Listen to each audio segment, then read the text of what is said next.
Welcome to the deep dive.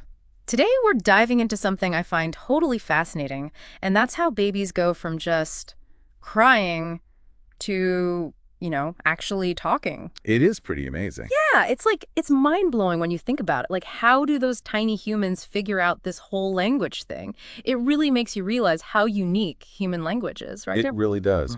And, you're right. It's a process that starts much earlier than most people realize. I mean, we're talking about before birth, in the womb. Whoa, hold on. In the womb, you mean they're picking up language even before they're born? Exactly. I knew that newborns recognize their mom's voice, but picking up language in the womb, that's next level. Yeah, it's like setting the stage.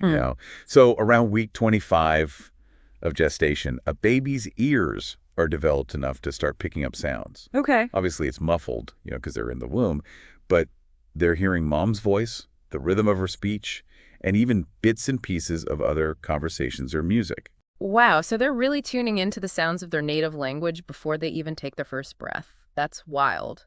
But how much are they really absorbing at that point? Well, more than you might think. Studies have shown that newborns don't just recognize their mother's voice. They actually show a preference for the language they heard while in the room. Really? Yeah, and here's the really fascinating part. Get this. Their cries often mimic the intonation patterns of their mother tongue. No way. Yeah. So, like, a French baby's cry will sound different from, say, a German baby's cry. Exactly. So French babies tend to have cries with a rising tone, while German babies, their cries are a bit more abrupt. Wait, seriously, their cries are already influenced by the language. That's amazing. It's like they're not just crying, they're practicing the melody of their language. It almost seems instinctual. It really does. And, this just shows how deeply ingrained language is in our development. And this early exposure, well, it really sets the stage for everything that comes next. Okay, so we're talking about what comes next. I know we're going to dive into those cute developmental milestones, the coos, the babbles, eventually those first words. Right? But before we do, this whole in the womb thing has me thinking about, well, mirror neurons. Okay. Aren't they linked to imitation? And imitation is obviously super important for language learning. Yeah, you're spot on.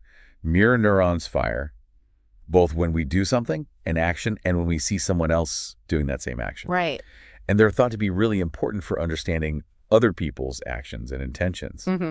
And that ties directly into language. Makes sense. Like babies are always watching how we use our mouths, our facial expressions, our tone of voice, all those little cues that go way beyond just the words themselves. It's like their brains are building a blueprint, right? Right. Based on what they see and hear. So even before they can babble, they're laying the foundation for imitation through these mirror neurons. Exactly. And that foundation, it's constantly being reinforced as they move through the different stages of language development. Okay, so let's talk about those stages. I bet our listeners are super eager to hear about all those adorable firsts.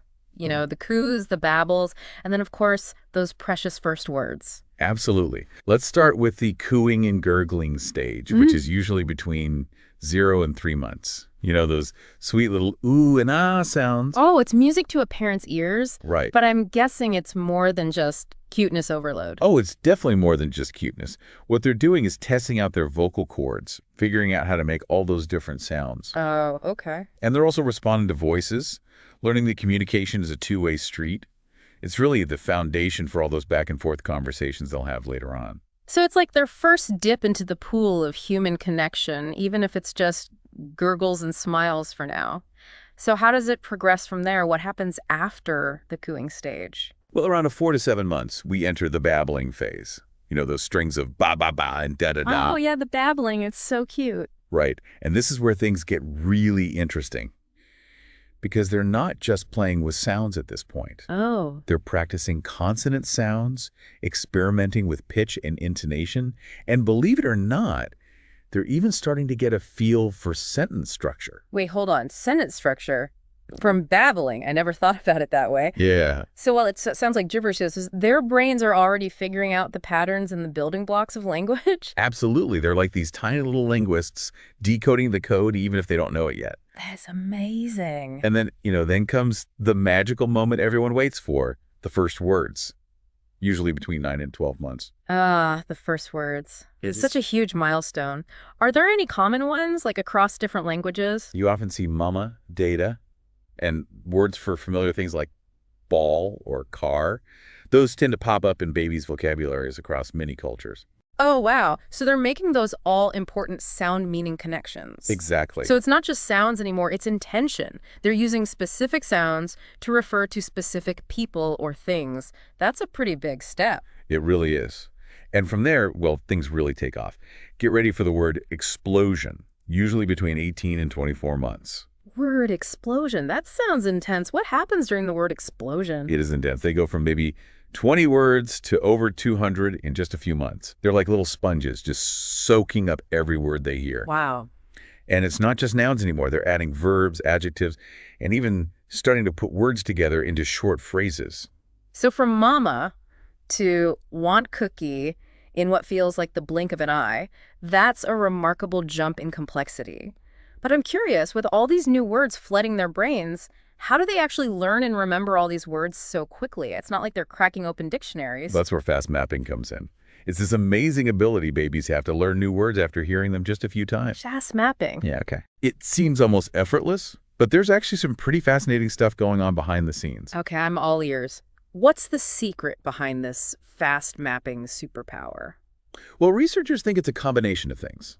Like they're developing cognitive abilities, the social context of their learning, and something called statistical learning. Statistical learning. Okay, I have to admit, that one sounds a bit intimidating. Can you break it down for me? Sure.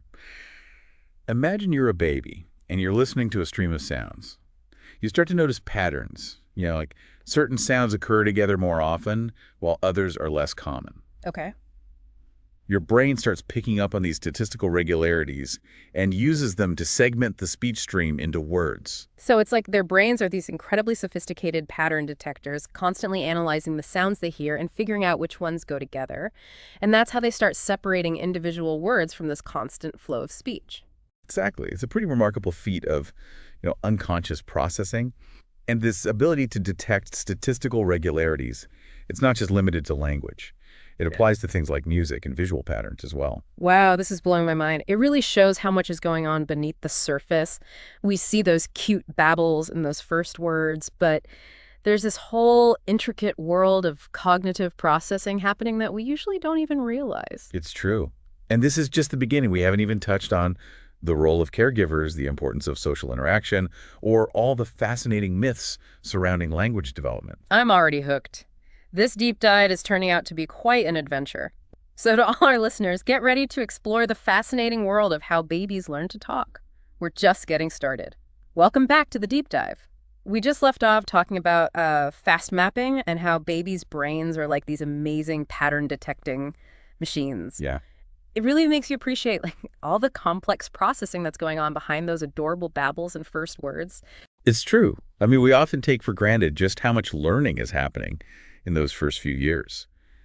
But, we've been focusing on the cognitive side of things, and there's another piece to this puzzle that's just as important. Oh, okay. What's that? The social aspect of language. Oh, right. Of course. We can't forget about all those caregivers who are showering these little ones with language. It makes me wonder just how much that social interaction really impacts a baby's language development. It's huge. It's not just about hearing words. It's about the back and forth. Right. That emotional connection, the responsiveness. Studies have actually shown that babies who have more of those back and forth conversations, even if it's just cooing and babbling at each other, they tend to develop stronger language skills. So it's not just about how many words they hear, but the quality of the interaction. Exactly. It's like those conversations, they're creating a feedback loop that strengthens those neural pathways in their brains. Yeah, and that's where the concept of serve and return comes in. Serve and return. Yeah, think of it like a tennis match. Okay. The baby serves with a vocalization, a gesture, even just a look. And the caregiver returns by responding with words, facial expressions, touch.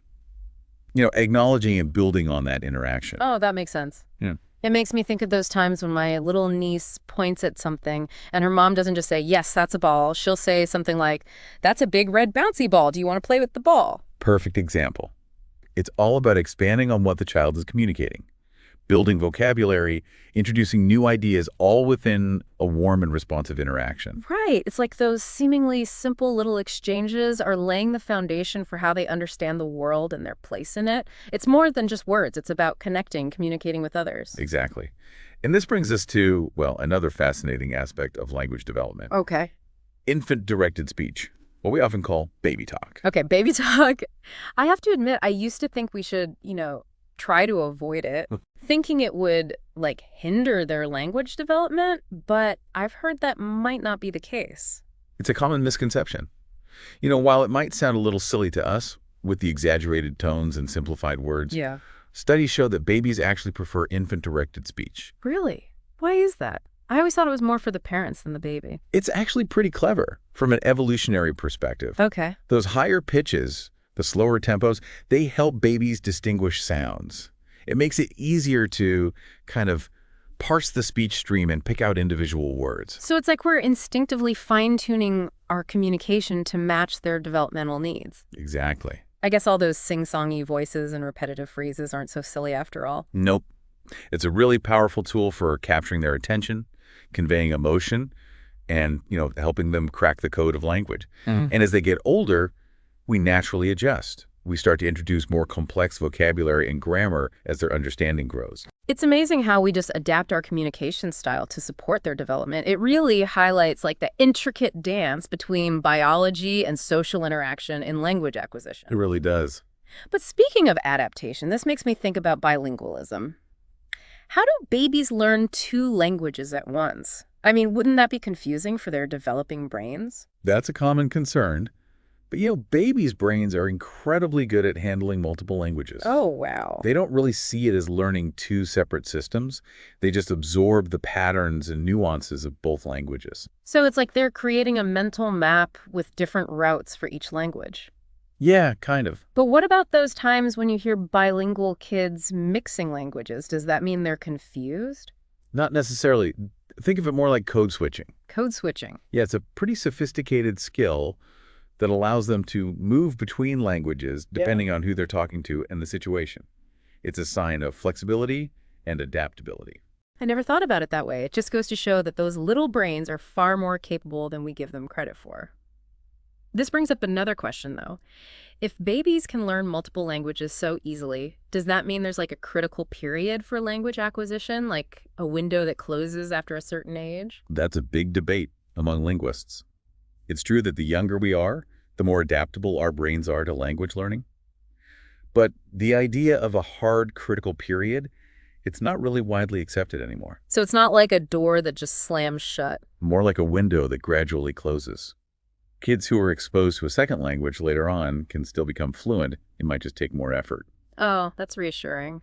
It means it's never too late to introduce kids to the wonders of another language. This whole discussion about critical periods in language learning makes me think about, well, what makes human language so unique? What sets us apart from other species who communicate in different ways? That's a question that's fascinated scientists and philosophers for, a really long time. One key difference is the sheer complexity and flexibility of human language. Right. We can combine a limited number of sounds and words into an endless number of sentences, expressing abstract ideas, hypothetical situations, even things that don't exist. It's like our language is this constantly evolving system capable of conveying not just information, but emotions, humor, even deception. It's pretty mind-boggling when you really think about it. It is. And all this complexity, it's thought to be tied to certain areas of the brain that are really well developed in humans. You're talking about Broca's area and Wernicke's area. I remember learning about those in a psychology class. Exactly. Broca's area is involved in speech prediction, and Wernicke's area is crucial for understanding language. If either of those areas is damaged, it can lead to language problems. So it's like those areas are the neurological hubs of our language abilities, right? Yeah. Orchestrating this whole complex symphony of sounds and words and meaning, it makes you realize that language isn't just something we do. It's it's woven into the very fabric of our brains. Absolutely. And this really intricate connection between language and the brain, it leads to some fascinating questions about how language even evolved in the first place. Okay, now we're getting into the really deep stuff.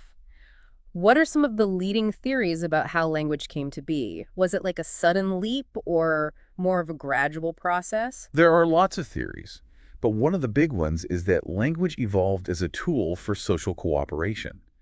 Imagine early humans, trying to coordinate a hunt or warn each other about danger without language. It would have been so difficult. So language as a survival tool, a way to enhance communication and collaboration within a group. Exactly. And as language became more complex, it allowed for the sharing of knowledge, cultural values, stories, all the things that bond us together as a society. This makes me think of Dunbar's number. Didn't that have something to do with language and the size of social groups? You're on the right track. Dunbar's number basically suggests that there's a cognitive limit to how many stable social relationships we can maintain, and that this limit is linked to the size of our neocortex, the part of the brain involved in higher-level thinking. So the bigger our brains, the bigger our social circles. But how does language fit in? Well, language acts as a kind of social glue, letting us maintain those relationships even when we're not physically together. Through, things like gossip, storytelling, sharing information, we can strengthen bonds and handle all those complexities of social dynamics. It's like language allows us to go beyond the limitations of physical proximity and create these intricate social webs. And as those social webs expanded, so did our capacity for language.